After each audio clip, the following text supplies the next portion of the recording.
नमस्कार। नमस्कार। एक बार राजा भोज एक नदी के किनारे सैर कर रहे थे। सैर करते करते उन्होंने एक लकड़हारे को देखा जो कुछ लकड़ियां काट के उनको बांध के अपने सर पे रखकर ले जा रहा था। और उन्होंने देखा कि व्यक्ति बहुत खुश लग रहा है और कुछ गुनगुना भी रहा है। उनके दिल में आया कि इससे कुछ बात करता हूँ। उन्होंने उससे पूछा, अरे भाई आप कौन हैं? तो व्यक्ति ने जवाब दिया, मैं राजा भोज हूँ। अब जो राजा भोज खुद थे उनको ये बात सुनकर कुछ अजीब सा लगा। उन्होंने कहा, अच्छा तुम राजा भोज हो तो ये बताओ तुम्हारी आमदन कितनी है? तो उस लकड़हारे ने जवाब दिया कि भाई साहब मेरी आमदन 6 पैसे एक दिन की है।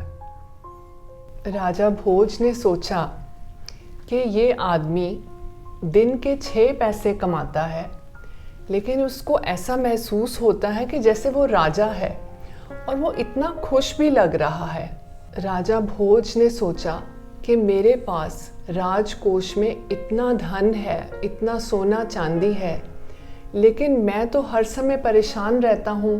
मुझे और भी पाने की इच्छा हमेशा होती है, लेकिन ये गरीब व्यक्ति हर रोज़ 6 पैसे कमाकर इतना खुश कैसे है? इसके पीछे कोई तो राज होगा। तो उन्होंने उस लकड़हारे को पूछा कि तुम 6 पैसे कमाते हो तो फिर तुम इस 6 पैसे का क्या करते हो? तो लकड़हारे ने कहा कि मैं हर रोज़ 1 पैसा अपने निवेशक को देता हूँ, अपने इन्वेस्टर को देता हूँ, और 1 पैसा मैं हर रोज़ लोन पे देता हूँ, मैं किसी को उधार पर देता हूँ। 1 पैसा मैं हर रोज़ अपने मंत्री को देता हूँ। 1 पैसा मैं हर रोज़ अतिथि सत्कार के लिए खर्चता हूँ, और 1 पैसा मैं अपने आप के ऊपर खर्चता हूँ, और आखिरी 6ठा पैसा मैं अपने सेविंग्स अकाउंट में रखता हूँ, उसको मैं बचा कर रखता हूँ। उसकी बात सुनकर राजा भोज एकदम दंग रह गए। उन्होंने सोचा कि ये गरीब आदमी कितनी प्लानिंग के साथ अपनी लाइफ को बिता रहा है। इसमें इसने बहुत खोज की होगी इस प्लान तक पहुंचने के लिए। राजा भोज ने उसे कहा कि तुम्हारी प्लानिंग से मैं बहुत प्रभावित हुआ, मुझे अच्छे से बताओ कि तुमने ये प्लान बनाया कैसे? तो वो लकड़हारा बोलता है कि जो पहला पैसा है वो मैं अपने निवेशक को देता हूँ। तो राजा भोज ने कहा, भाई तेरा निवेशक कौन है, इन्वेस्टर कौन है?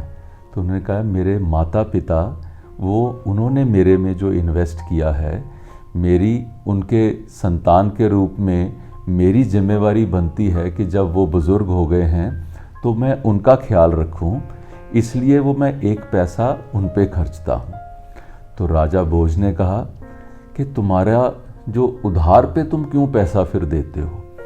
उन्होंने कहा, जो मैं उधार पे पैसा देता हूँ वो मैं अपने बच्चों पे वो पैसा खर्चता हूँ, क्योंकि मेरी जिम्मेवारी है कि अभी वो छोटे हैं तो उनका लालन पालन करना, उनका ध्यान रखना, ताकि वो भी बड़े होकर अपना पितृ ऋण वो मेरा ध्यान रख के जब मैं बुजुर्ग हो जाऊंगा तो वो उस ढंग से वो चुका पाएंगे। राजा भोज इस समय तक बहुत इम्प्रेस हो चुके थे ऑलरेडी। तो फिर उन्होंने कहा, अच्छा ये बताओ कि तुम्हारा मिनिस्टर कौन है जिसको तुम 1 पैसा देते हो? तो तब उस लकड़हारे ने कहा कि मेरा मिनिस्टर जो है वो मेरी धर्मपत्नी है।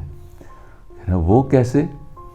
तो उसने जवाब दिया, क्योंकि वो सारा घर का खर्चा वो चलाती है, घर का ध्यान रखना, घर में रसोई ठीक ठाक चलती रहे उसका प्रबंध करना, इसलिए मैं उसको मिनिस्टर कहता हूँ। वो मेरी एक अच्छी दोस्त भी है, सलाहकार भी है, और सारा घर वही संभालती है, इसलिए मैं 1 पैसा अपनी बीवी को दे देता हूँ। बात को आगे बढ़ाते हुए राजा भोज ने पूछा कि अगले 3 पैसे कैसे स्पेंड करते हो तुम?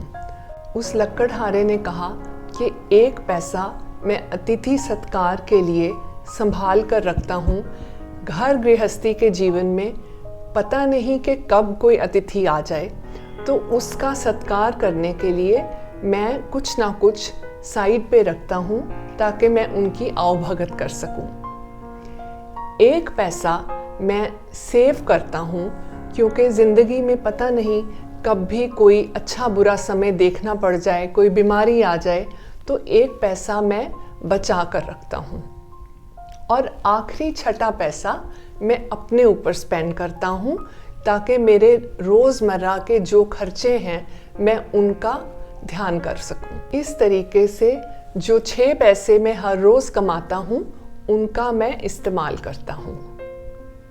आज एक लकड़हारे ने राजा भोज को समझा दिया कि ज़िंदगी का असल महत्व कोई पैसों के साथ नहीं बनता, कोई पावर के साथ नहीं बनता, कोई ज़िंदगी के ऐशो आराम के साथ नहीं बनता, लेकिन वो आपके एटीट्यूड पे डिपेंड करता है। आप कुछ भी जो कमाते हैं उसका सही उपयोग करते हैं या नहीं करते।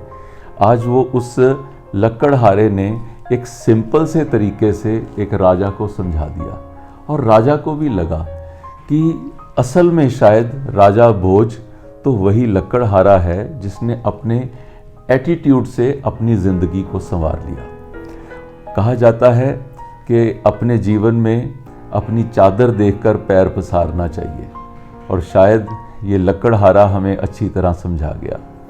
अगर ये कहानी सुन के आप भी अपने जीवन में अपनी आमदन के मुताबिक और अपने एटीट्यूड को संभाल के अगर आप अपना निर्वहन कर सके तो सनरेज की टीम को लगेगा हमारा प्रयास सफल हुआ। धन्यवाद। अगर आपने हमारे वीडियोस नहीं देखे हैं तो नीचे दिए गए किसी भी लिंक पर क्लिक करें और लॉग इन करें।